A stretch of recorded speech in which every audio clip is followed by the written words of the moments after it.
আমি আকাশ। Garden rich ইতিকথা চ্যানেলের পক্ষ থেকে সবাইকে জানাই শুভ দীপাবলির আন্তরিক প্রীতি এবং শুভেচ্ছা।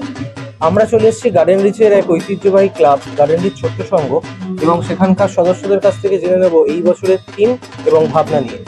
তো নাম বলুন। আমার নাম শঙ্কর দত্ত। আপনার নাম? তরুণ সরকার। সবাই বলুন। আমি সৌরভ দাস। আচ্ছা, আমরা জেনে নেব এই বছরের কততম বর্ষে পদার্পণ করেছেন আপনারা, এবং এই বছরের থিমটা কি আপনার? আমাদের ক্লাব ৬৪ বছর পূর্ণ করলো।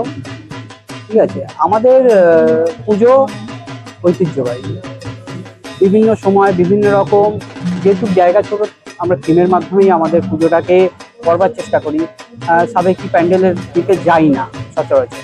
ঠিক আছে, আজকালকার দিনে মানুষের, আজ থেকে আপনি দেখে নেবেন ৫০-৬০ বছর কিংবা তখন মানুষের মধ্যে লোভ লালসা এসব জিনিসের কম ছিল, অল্পতে মানুষ সন্তুষ্ট ছিল।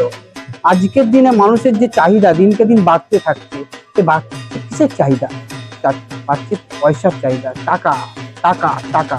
তাই জন্য আমরা আমাদের এবারের সকল সদস্য মিলে ঠিক করেছি যে এইটাকে নিয়ে সামনে ধরে একটা থিম তৈরি করবে। ঠিক আছে, তার মধ্যে অর্থটাই মেন। সেখানেতে সম্পর্কগুলো ছোট হয়ে যাচ্ছে, অর্থ সামনে চলে আসছে, কিন্তু মানুষের জীবনে অর্থ থেকেও বড় সম্পর্ক।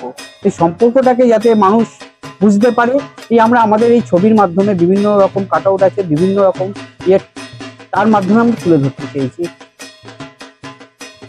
টিন, ফোম, চট, এই বিভিন্ন রকম আমাদের শিল্পী নিজের দ্বারা এই ছোট্ট প্রয়াসটাকে আমাদের সামনে, আপনাদের সামনে, সকলের সামনে তুলে ধরতে চাইছি।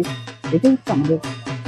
আপনারা এইভাবেই প্রত্যেক বছর সবাইকে এইভাবেই চেষ্টা করব। সবাইকে নমস্কার। শুভ দীপাবলির প্রীতি শুভেচ্ছা, আন্তরিক অভিনন্দন সকলকে। ঠিক আছে, আপনাদেরকে আর সবাইকে ধন্যবাদ। অনেক ধন্যবাদ গার্ডেন রিচ ইতিকথা থেকে আমাদের এই পুজোটা কভার করার জন্য।